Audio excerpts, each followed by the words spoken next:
Warning.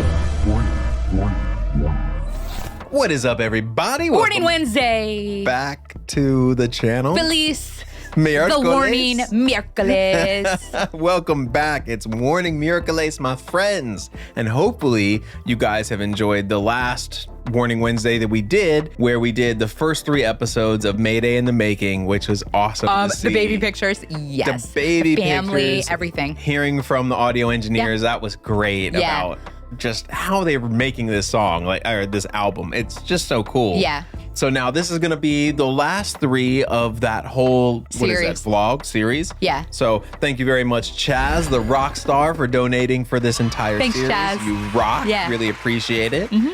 This is going to be great. It is. And so our friends told us, because remember last time on last week's video, we were like, what's the Mayday and how does that fit? So Right. before the Air album was the Air album, they had released a certain number of EPs and then eventually everything became on the Air album. Yeah. So you guys were super helpful in the comments and we read every single one. So Definitely. Thank you very much. And still looking forward to seeing you guys at the meetup in Pomona on the day of the show. It's going to be in the afternoon around 2-ish o'clock. I'm thinking 2, 3, something like that. We're still working on some details. We might have some fun things. We're trying to decide if we can make a live reaction at the meetup happen. That'd be so with fun. us and Ashlina. It would be really cool if we could make it happen. Logistically, we got to figure it all out. I'm kind of like spilling all the cards here, and if it doesn't happen, I'm sorry. But well, you can edit I'm just it letting out you guys know what we're hoping we can make happen. And if it doesn't, it's still going to be a blast. And we're going to have some giveaways for some merch and stuff like that. Yeah, I also want to try to go live while we're there. Like, not with the computer and everything, even with my phone on YouTube. Just kind of live some of the experience for those of you care. who can't be in Pomona with us and hanging out. Yeah, we definitely should do that. I think that'd be fun for everybody. Yeah. Well, let's get into this. Good.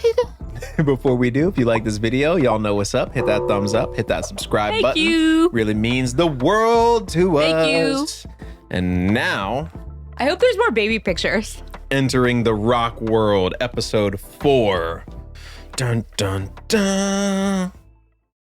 Technology played a huge part in our band. We became known because of a YouTube video. Social media is such a big part for us as a band, and without social media, we wouldn't have reached all those people who listen to our music right now. I honestly don't know how they do what they do, but I know that the numbers don't lie.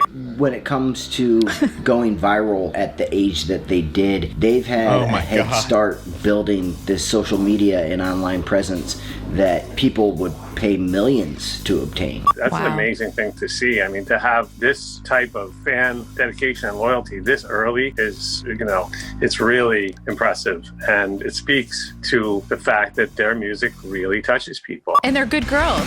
Yeah, right?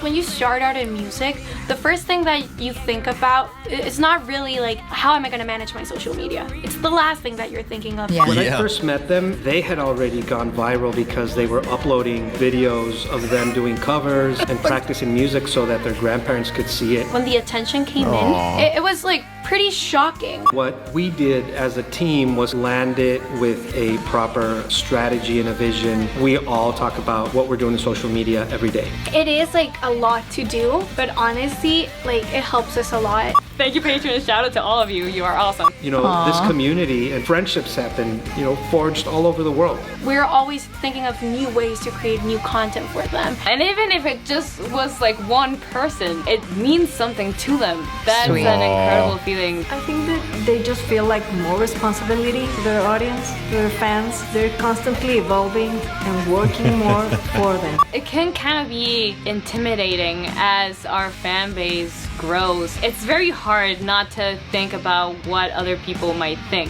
To think like, I kind of need to be perfect. I mean, being a woman in rock is a whole thing. Yeah. We have gone through a lot of different experiences, mostly on stage, where we would get these looks like, what are these little girls gonna do? Like our treatment was That sometimes sucks. very, very different. Like the staff would treat you different, the bands would treat you different. I remember going at festivals when I was like 11. People would look at us like, oh, what are they gonna do here? And suddenly we started playing and everyone was just like shocked by what we did. And I was like, yeah, people really don't expect. Yeah. You know? Like, I sit here and I feel bad. I know. And then you know, I try and put myself in that position because I've worked festivals. I've been on the side of the stage and worked with artists like this. And I'm trying to imagine how I would do it because I treat everybody the same way too. You know what I mean? I would have been extremely nice, but I don't think I would have expected to see them do what they do. You know, if you just see kids walking around like that,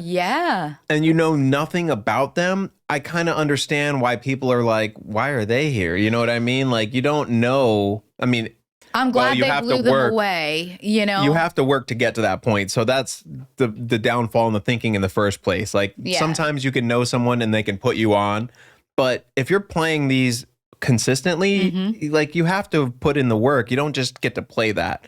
So I think that kind of makes me think like you should think a little bit differently because everyone that's there deserves to be there, you know? Yeah, that's a good one. But like I feel bad because I'm sitting there like, oh, that shouldn't be that way. And I'm like, you know, if I saw like a little 12-year-old Ale walking around, it would take them under our Well, no, wing. I'm saying like if I'm up there working a big festival, stressed out because I got to get hundreds of inputs working, and I see a 12-year-old little girl running around, I'm probably not going to be like, oh my God, I need to make sure you are tip-top shape. You know what I mean? Like I'm trying to put myself in this position and understand. That's all. Yeah. And I get it. I don't think.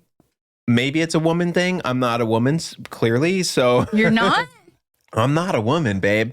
So maybe I can't talk to that, but I can talk to the age thing. And if I saw a bunch of kids running around on stage, I probably wouldn't take it as serious as I would take walking around with Eminem or Lizzie Hale. You know what I mean? You know, I was thinking as you were describing that, like, of course, we're more defensive because we love these girls so much. But I suspect that any band has their own level of that when they're first starting out. 100%. There's probably like this kind of rite of passage where you kind of earn your place at the big person's table, you know? And it's like, whether you're young or old, they had to overcome more challenges because of their age and assumptions. And female assumptions. Yeah. But I feel like probably all bands have some level of that. They just had to overcome so much more, which makes it even more of an amazing story and why I think that all of us are so loyal to them because it's like all of the things they've been through. And we get to see them on a personal level. Yeah. And we get to see the work they put in. Like not a lot of people that are working these festivals get to know the behind the scenes of why these ladies really do belong there. Right. You're just working and you're like, okay, I got to get you done and then I got to get the next person done. I don't care who you are. You know what I mean? Like you're just doing your job. Yeah. But I see that like it's unfortunate. Like it's unfortunate, the thought, because it makes me think of how I think that way at certain times too. And it's a good reminder that you need to think a little bit differently, you know? Yeah. That's all. Didn't mean to stop for so long. Expect a lot out of you because they're not used to seeing women on these stages. It is very nerve-wracking to go out in front of everyone and be that vulnerable. You see, like, this is me, this is what I do. Do you like it? No. It's not easy for We them love it. being young, being female in a rock genre, and I think they're gonna bring change to that. The most important thing in what we do is to just stay true to ourselves. I'm really proud that this is a group of girls. I think there's so much talented female musicians out there, but historically they've been underrepresented in rock and roll. I don't really know what the reason is, but if I can be a part of helping to bring that energy to the forefront, then that's what I want to do. You know, it's such a male-dominated field to see not only three women, but three sisters playing rock music. Amazing. It was awesome. Also, being a father of two daughters, it was inspiring to see that too. It's something I wanted them to see. We step up our game just to prove we belong here. Rock and roll and music in general is for everyone to enjoy. It doesn't matter who's playing the music. If you like it and if it's good and if you think it's good, that's what matters. Yeah. They are the future of rock and roll. Playing rock and roll, like there's no energy equal to that. To see like all these people that are from all around the world, some of them are older, some of them are younger, how they all just My connect stomping ground. like through the power of music. And it's so fun to see people having fun with you. It's just like a big party. When young girls reach out to us, it's the most satisfying feeling ever. You can feel it. When people tell you what your music means to them, it's such an indescribable feeling. Like when someone comes up to you in the meet and greet and they're like, I started playing the drums because of you. Oh my God, like you feel like crying. It shows that anyone can do what we're doing. It's easy for people to blow up on the internet and kind of not act like it's a thing, but these girls, they dedicate time every day to try and make sure that someone in their fan group or their whole fan group has an experience. There's so many just people love them. that follow us and listen to our music. If I am just able to keep doing what I'm doing right now and keep touching like people's hearts this way, I'm happy. I really, really love what I do, and I'm very grateful that all of you have given me the chance to prove it and to be it and to share it with you. Yeah. Sweet. Aww. So sweet. So humble, these girls. I know. We had never really. It's just, it's great. I love them. I know. You know, like I'm so happy that we've had this chance to like see them and see the behind the scenes. Yeah. Thanks to the Warning Army out there. Yeah. Like it's just so awesome. Like I feel this joy, I like know. that we get to be a part of something that like the whole world doesn't really know yet, even though Yeah. a lot of people do. Mhm. But like it feels like we're getting in early, even though we're kind of like at the later end of the early stages. Yeah, you later know? end of the early, but I take pride in being able to help use our little audience to promote them as much as we Yeah, can. I mean, that's yeah. why we do this every week, you guys. You know, we love them. We believe in them. Otherwise, we wouldn't dedicate a week every single week to this band. And it's Like, not we just want them them. to be successful. It's you guys too. It's the Yeah. community that the Warning has built, the Warning Army. 100%. And you guys embracing us and Yeah. taking us in and taking us on this journey with you guys. Yeah. Like it's like a family thing, even though it's not family, not like them. It you know feels what I like mean? family, yeah. It's so cool. Yeah. I love it. We love you guys. We love you guys. Yeah. I'm gonna keep it going. Good. We had never really worked with people outside of like our trusted group. My first actual personal interaction was when I met them. They were playing 2 sold-out nights at Mercury Lounge, and I came the first night and checked it out and was so blown Gotta away. send I her a came back the second message. night with Jason Flom. Devin Get that photo O'Connor, pass. our senior A&R person at Lava, she invited me to go to a show at the Mercury Lounge. And I think it was a cold winter's night. And I've been to the Mercury Lounge too many times in my life, but I went and my head exploded. Right? Going from being an independent band to a signed band is a very big change. Because we have been independent since It's we money started now. and we had been doing really well. For years, we've always Business. kind of seen where the band is going independently. We started seeing this growth, and we would ask ourselves, it's like, how far can we take it ourselves? And then when is it time to start searching for partners? We just didn't want to sign with someone who would take control over our music. When Lava approached, it was just like an amazing opportunity for us. The Warning had great touring numbers, great Spotify numbers, great social media interaction. Their fans are diehard. But first Yeah. and foremost, the most important part is the music, and the music blew me away. At Lava, we like to sign great artists. It's really a simple criteria. When we were approached by Lava, we dove in and definitely found very clear pattern. It was the same sound and look before Jason got him than after. When they actually reached out to us, we couldn't believe it. And me being an amazing, like a big Paramore fan, I was just like, wow, Jason Blum just got, oh wow. When we started talking with Lava, we clicked. We were on the same page. I knew that this was the step that we had to take, that we would be able to be on another level now. It took a long time, We were negotiating for 7 months. but we finally did it. Signing with Lava was like a game changer for us. Complete game changer. When we signed, it was it was just such a big relief. And now, with Yeah. the whole Lava team behind us, I feel super powerful. Honestly, I am so grateful. We're this super strong team. Being the first Great. rock band in So Latin cool. American history to sign with a US major record label definitely has to be my proudest moment, and every grain of sand that I contributed to that is something that I'll cherish forever. Yeah. That's one for the books. Bravo, Arun. Yeah, you know?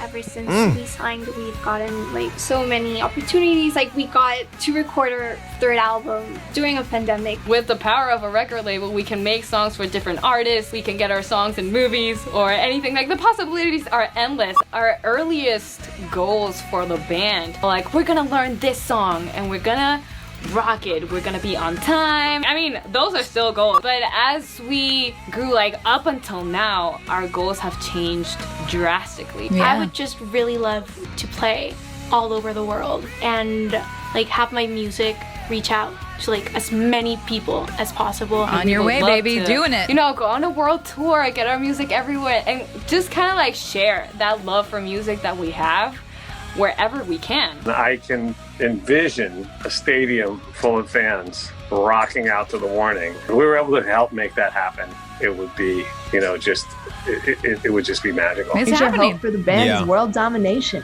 Yeah, we want to tour the world. I like we her. want to melt faces, rock out on stage. We want to Awesome. break stereotypes and show the world that dreams do come true.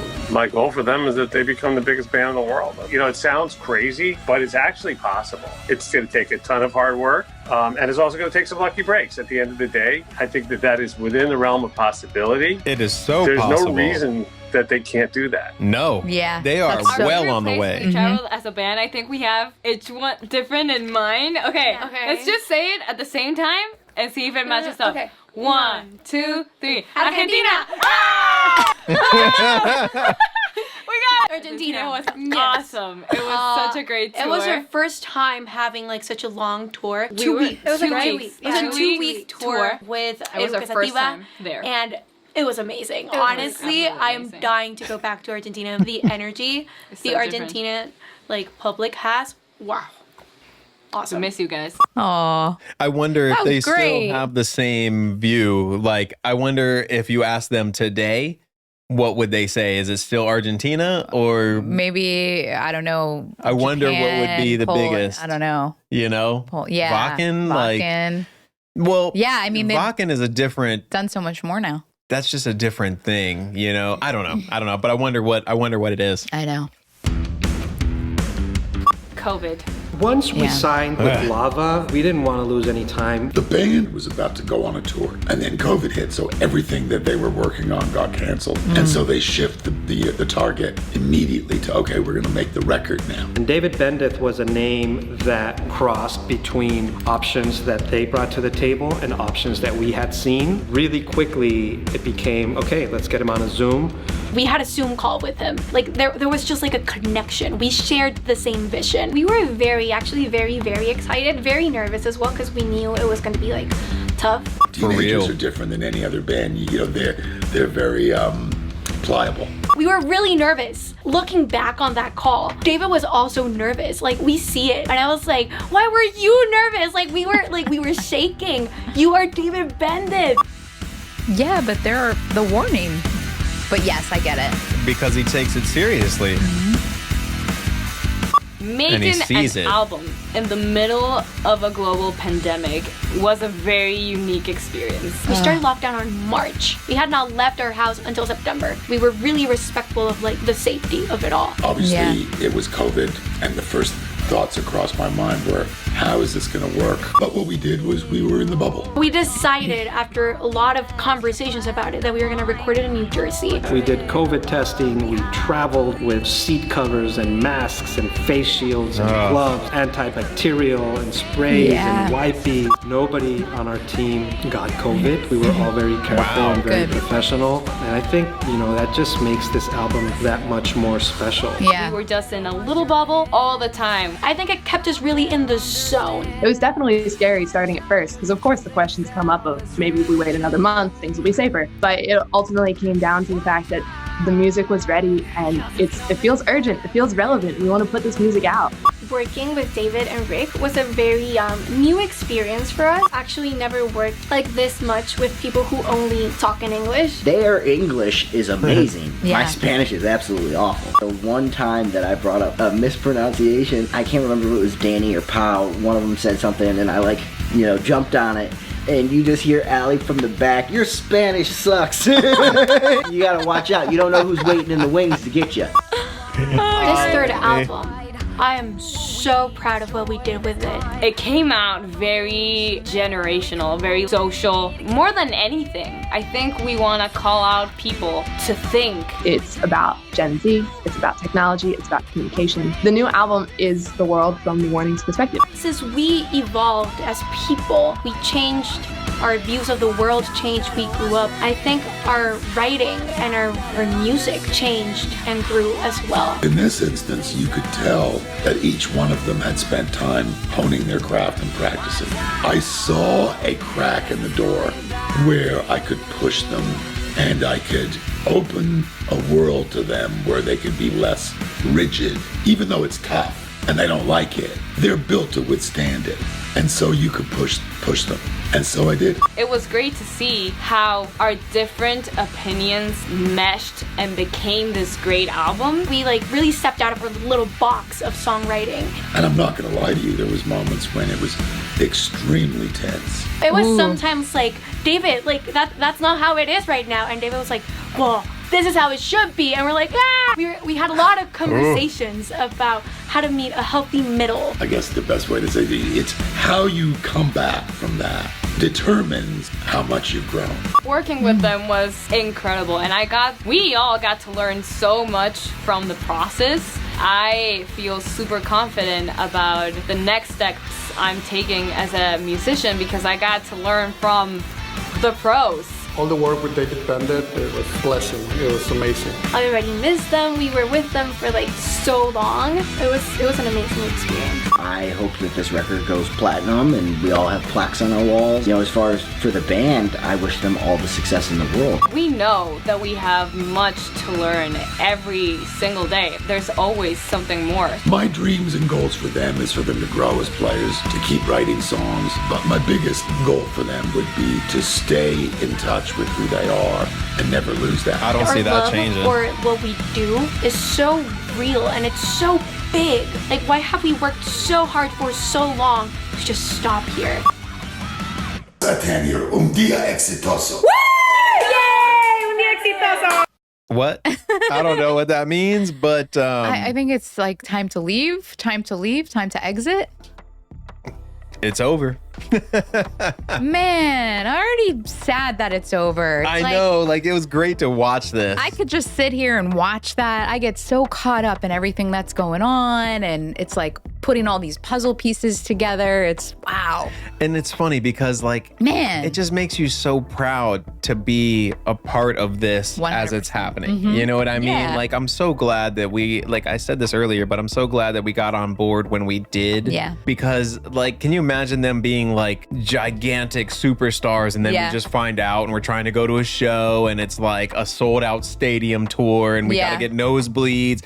We're gonna go see them at the Glass House, a tiny venue. I think we're lucky to be able to get this experience, honestly. It's not gonna happen anymore. I don't after think this. that they're gonna be booking venues this little. I mean, there is so. To be honest with we're you, lucky, yeah. When I saw that and we got the tickets and I saw that they had changed some venues before, I think. Yeah, they went from bigger. A smaller to a bigger venue. I 100% expected that to happen with this. And the fact that it hasn't happened, I'm actually shocked that they're not going to a bigger venue. It's really, I'm happy. It's so inspiring because globally, with the way that the economy is going right now, what you hear about is the impact to the music industry as a result of artists not being able to sell out these big venues because ticket prices are just through the roof across the board. And so to have Oasis. have it, what? So look at Oasis. They just got back together, Oasis, and they just did a tour and standing room only seats for their shows, $400. See, for what? This is what I mean. And so as a result, y'all on crack. In 2024 and the end of 2023, mostly 2024, you'll see that the music industry is kind of taking a hit with these live concerts because people can't sell out these venues because people can't afford the tickets. It's too expensive. So the fact that we have TheWarning doing the complete opposite, having to go from smaller venues to larger ones to do more shows is just even more inspiring. Yeah. Well, they're also not selling tickets for $900 a piece. Shame on Oasis for even doing that, first of all.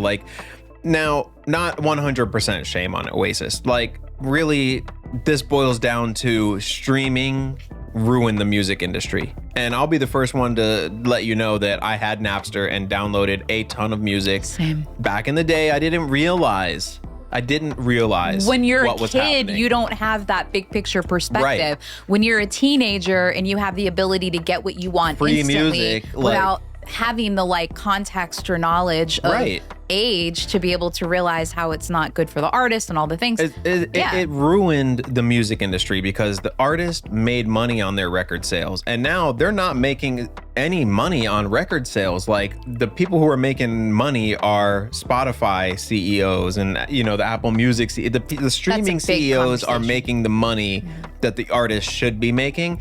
So in order to compensate for that, ticket prices go up, merch prices go up, everything goes up because they have to make their money somehow. And then now no one can go to the show and no one can buy merch. And it's like, okay, well, now what? Like, Yeah, what's you gonna know, happen? Where are we gonna go? A real recent example is I was looking at that Louder Than Life festival, and was it Ohio or Kentucky or something like that?